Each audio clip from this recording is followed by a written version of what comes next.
all of this sort of back to the future, returning back to Ullman, is this going to work for Penney?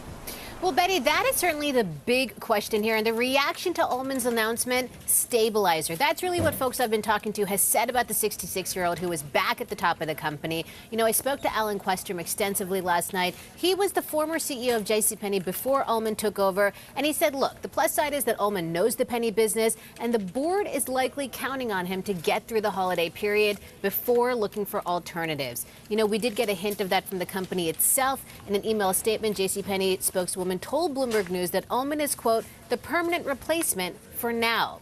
But the bigger picture, as noted by the UBS note this morning, and just that stock price this morning down 8% nearly, is that the CEO replacement really reflects a very urgent situation at the company.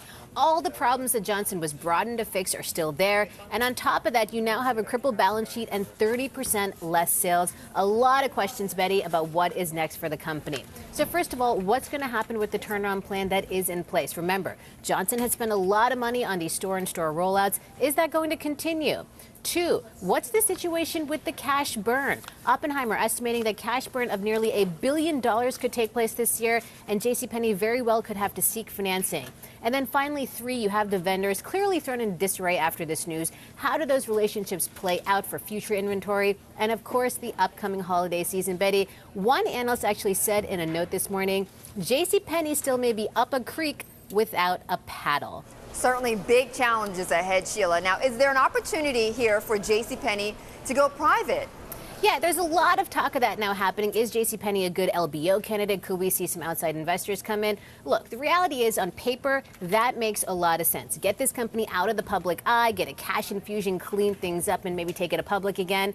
The problem is the devil is in the details. You know, JCPenney has been looked at before as a private equity deal. In fact, when Mike Ullman was there before, and private equity folks I've spoken to have said, look, this is a really hairy situation. If an investor is going to get into this deal, you really need to get comfort on 2 things. That is, first of all, that these business trends have stabilized. We're not in a falling knife situation.